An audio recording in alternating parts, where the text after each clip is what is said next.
Berjumpa kembali dengan pelajaran IPS kelas 8.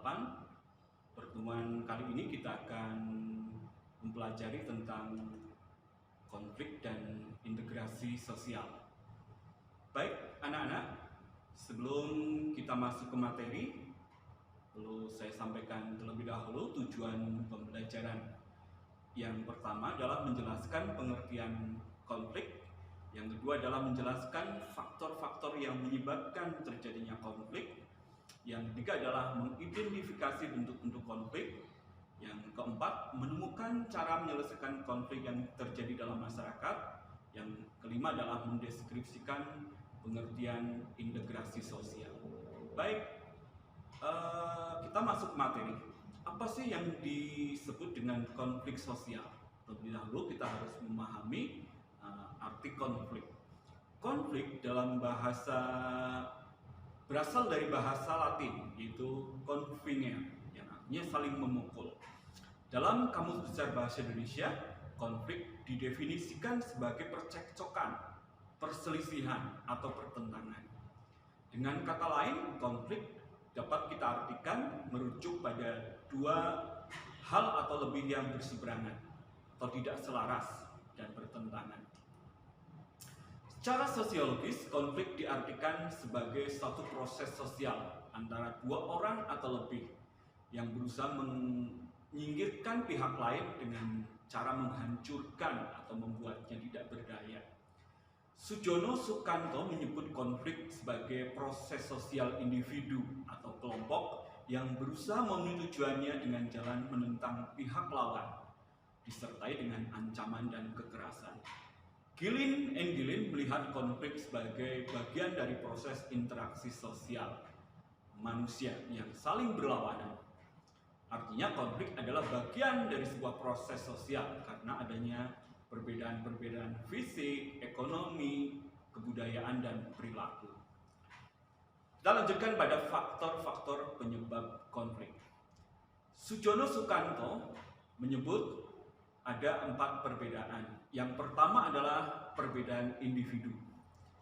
Ini meliputi perbedaan pendirian dan perasaan. Yang kedua adalah perbedaan kebudayaan. Kita tahu bahwa seseorang sedikit banyak akan terpengaruh dengan pola-pola pemikiran dan kebudayaan kelompoknya. Pemikiran dan pendirian yang berbeda itu pada akhirnya akan menghasilkan perbedaan individu yang dapat memicu konflik. Kemudian yang ketiga adalah perbedaan kepentingan. Kita tahu bahwa manusia memiliki perasaan, pendirian, maupun latar belakang kebudayaan yang berbeda. Oleh karena itu, dalam waktu yang bersamaan, tiap-tiap orang atau kelompok memiliki kepentingan yang berbeda. Kadang-kadang orang dapat melakukan hal yang sama, tetapi ternyata tujuannya berbeda. Ya. Yang keempat, perubahan sosial. Perubahan adalah sesuatu yang lazim ya, atau sunatullah, wajar terjadi. Tetapi jika perubahan itu berlangsung secara cepat atau bahkan mendadak, perubahan tersebut dapat memicu terjadinya konflik sosial. Kita lanjutkan pada bentuk-bentuk konflik. Lewis Kosher menyebutkan konflik atas 2 hal ya, atau 2 bentuk, menjadi 2 bentuk.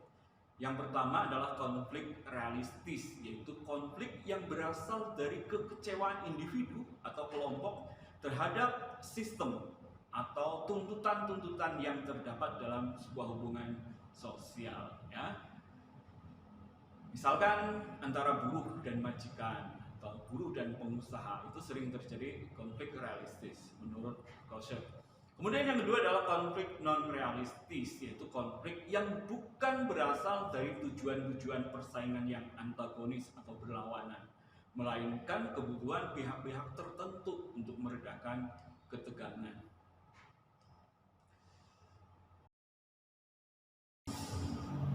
Sujono Sukanto membedakan konflik dalam 5 bentuk. Yang pertama adalah konflik atau pertentangan pribadi. Konflik ini terjadi antara 2 individu atau lebih karena perbedaan pandangan. Yang kedua adalah konflik atau pertentangan rasial. Konflik ini timbul atas akibat perbedaan ras ya, atau suku bangsa atau warna kulit.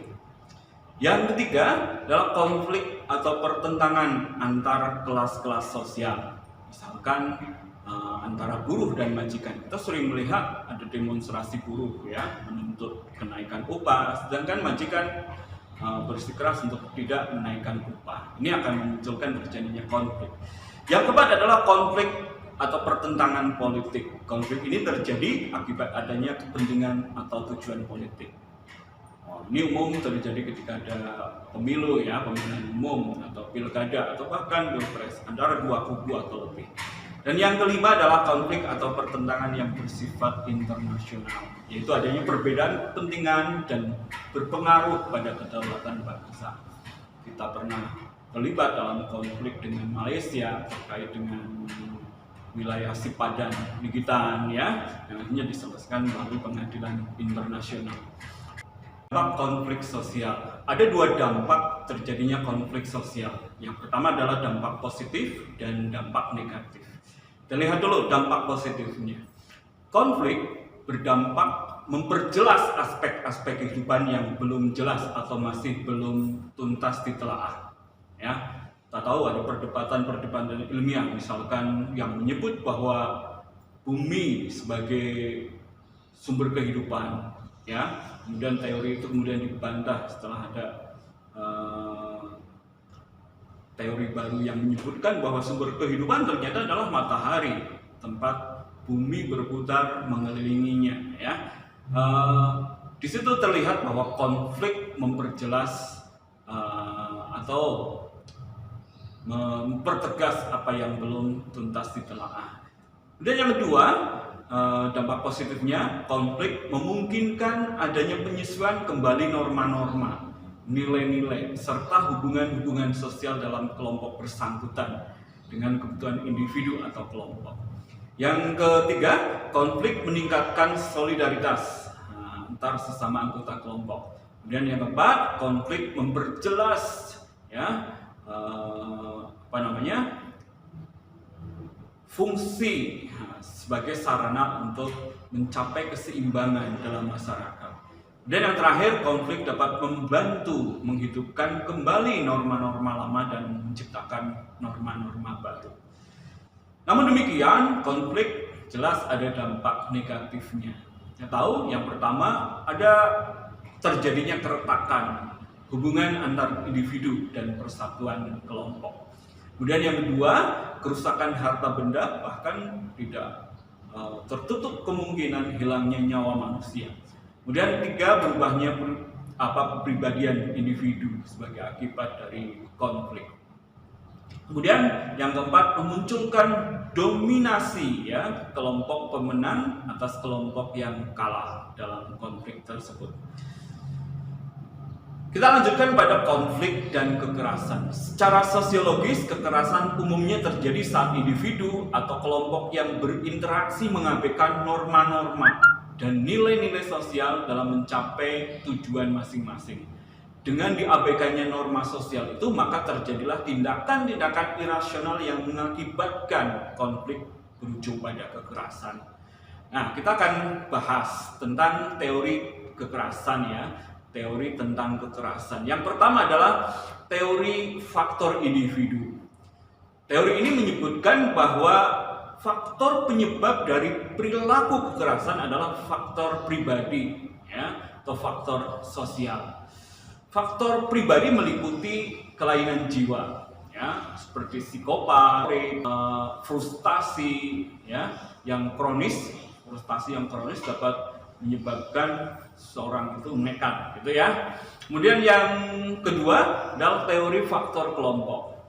Identitas kelompok berdasarkan persamaan ras, agama, dan etnik misalkan ya, dapat menyebabkan benturan yang berujung pada konflik ya.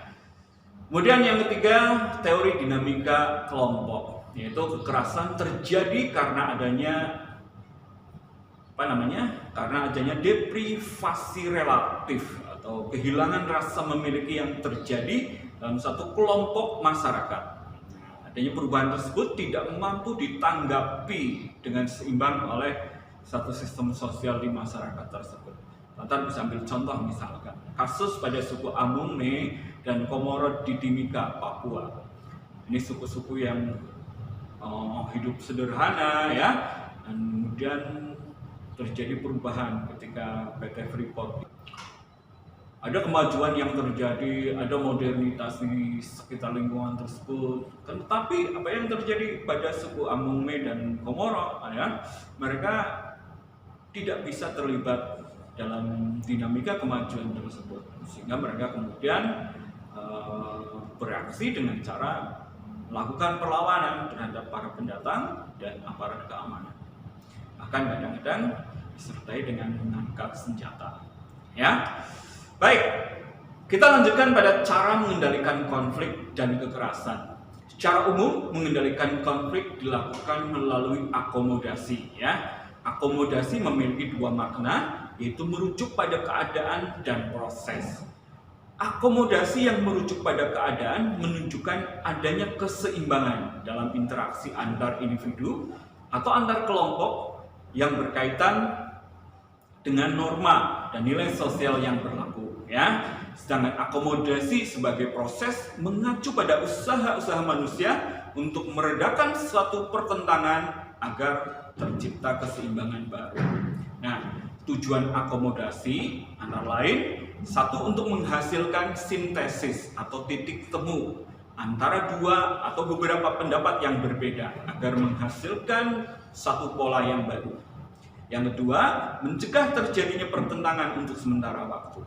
Yang ketiga, berusaha mengadakan kerjasama antar kelompok sosial yang terpisah. Dan yang keempat adalah mengupayakan peleburan antar kelompok sosial yang terpisah. Kita lanjutkan pada akomodasi. Akomodasi memiliki berbagai bentuk, ya, berbagai bentuk. Satu adalah koersi atau coercion, yaitu bentuk akomodasi yang prosesnya melalui paksaan fisik atau psikologis. Yang kedua adalah kompromi atau kompromis, yaitu satu bentuk akomodasi dengan cara pihak yang terlibat saling mengurangi tuntutannya agar tercapai satu penyelesaian. Yang ketiga adalah arbitrase atau arbitration, yaitu cara untuk mencapai sebuah kompromi melalui pihak ketiga, karena pihak-pihak yang bertikai ini tidak mampu menyelesaikan masalahnya sendiri. Nah, pihak ketiga ini dipilih oleh dua belah pihak atau badan yang berwenang. Dan yang keempat adalah mediasi atau mediation, hampir mirip dengan arbitrasi, tetapi pihak ketiga netral, hanya sebagai penasehat yang tidak berwenang mengambil keputusan untuk menyelesaikan masalah. Yang kelima adalah konsiliasi atau conciliation, yaitu suatu usaha untuk mempertemukan keinginan-keinginan dari pihak yang bertikai untuk mencapai satu kesepakatan. Yang keenam, toleransi atau toleration, yaitu suatu bentuk akomodasi yang terjadi tanpa persetujuan formal, ya. Kemudian yang ketujuh adalah stalemate, terjadi ketika pihak-pihak yang bertikai memiliki kekuatan seimbang sehingga terjadi pertikaian, ya, tersebut berhenti pada titik tertentu. Yang kedelapan ada yang disebut dengan adjudikasi atau adjudication, yaitu satu cara menyelesaikan masalah melalui pengadilan. Dan kesembilan, segresi, yaitu pihak-pihak yang bertikai memisahkan diri dan saling menghindar dalam rangka mengurangi ketegangan. Dan 10 adalah eliminasi atau elimination, yaitu mengundurkan diri dari salah satu pihak yang terlibat dalam konflik, ya. Kemudian ke-11 adalah subjugation atau domination, yaitu pihak yang mempunyai kekuatan besar, mendominasi dan meminta pihak lain untuk mentaatinya. Yang ke-12, keputusan mayoritas atau majority rule, yaitu keputusan yang diambil berdasarkan suara terbanyak dalam voting. Yang ke-13, minority consent, yaitu golongan minoritas yang tidak merasa dikalahkan tetapi dapat melakukan kegiatan yang sama, ya. Yang keempat adalah konversi, yaitu menyelesaikan konflik dengan cara salah satu pihak bersedia mengalah dan menerima pendirian pihak lain. Yang ke-15 adalah gencatan senjata, ceasefire, yaitu penangguhan permusuhan dalam jangka waktu tertentu. Baik, itu materi tentang konflik ya, dan bagaimana cara menyelesaikannya. Kita lanjutkan pada materi berikutnya. Integrasi sosial. Dalam Kamus Besar Bahasa Indonesia, integrasi adalah pembaruan sesuatu yang tertentu sehingga menjadi kesatuan yang utuh dan bulat. Pembauran dalam hal ini mengandung arti masuk ke dalam, menyesuaikan, menyatu atau melebur hingga menjadi satu. Integrasi sosial kita bisa maknai sebagai proses penyesuaian unsur-unsur yang berbeda dalam masyarakat sehingga menjadi satu kesatuan. Unsur yang berbeda tersebut misalkan meliputi perbedaan kedudukan sosial, ras, etnik, agama, bahasa, kebiasaan, sistem nilai, dan norma ya. Satu integrasi sosial atau integritas sosial dapat berlangsung cepat atau lambat. Ini tergantung pada faktor-faktor sebagai berikut. Yang pertama adalah homogenitas kelompok. Yang kedua adalah besar kecilnya kelompok. Yang ketiga adalah mobilitas geografi. Dan keempat adalah efektivitas komunikasi.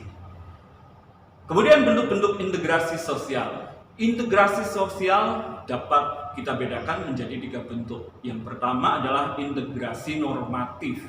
Ini diartikan sebagai sebuah bentuk integrasi yang terjadi akibat adanya norma-norma yang berlaku di masyarakat. Kemudian yang kedua adalah integrasi fungsional. Ini berbentuk karena adanya fungsi-fungsi tertentu dalam masyarakat. Yang ketiga adalah integrasi koersif, yaitu terbentuk berdasarkan kekuasaan yang dimiliki oleh penguasa ya. Kemudian proses integrasi dapat dilihat melalui proses sebagai berikut. Yang pertama adalah asimilasi, assimilation, merupakan suatu proses sosial yang ditandai dengan adanya usaha-usaha untuk mengurangi perbedaan-perbedaan yang ada di antara individu atau kelompok dalam masyarakat. Misal ya, A plus B sama dengan C, muncul kebudayaan baru. Kemudian yang kedua adalah akulturasi. Kuncoroningrat mendefinisikan akulturasi sebagai proses sosial yang terjadi bila kelompok sosial dengan kebudayaan tertentu dihadapkan pada kebudayaan asing yang berbeda. Proses perubahan ditandai dengan penyatuan kebudayaan berbeda dengan tetap mempertahankan ciri khasnya ya. Kita lanjutkan faktor-faktor yang mendorong integrasi sosial. Yang pertama adalah sikap dan kesediaan untuk bertenggang rasa. Yang kedua, bersikap sabar dan penuh pengertian menghadapi orang-orang asing serta kebudayaannya. Yang ketiga, kesempatan di bidang ekonomi yang seimbang. Yang keempat, suka atau sikap terbuka golongan penguasa sehingga meniadakan kemungkinan diskriminasi. Yang kelima, adanya kesamaan dalam bentuk unsur kebudayaan. Keenam, adanya kesamaan dalam berbagai unsur kebudayaan. Kemudian perkawinan campuran. Kemudian adanya musuh bersama dari luar yang dapat memperkuat persatuan dalam masyarakat. Baik, demikian untuk materi kita pada kali ini dalam sub pembahasan konflik dan integrasi dalam masyarakat. Kita lanjutkan dalam pertemuan di materi berikut. Terima kasih atas perhatiannya. Assalamualaikum warahmatullahi wabarakatuh.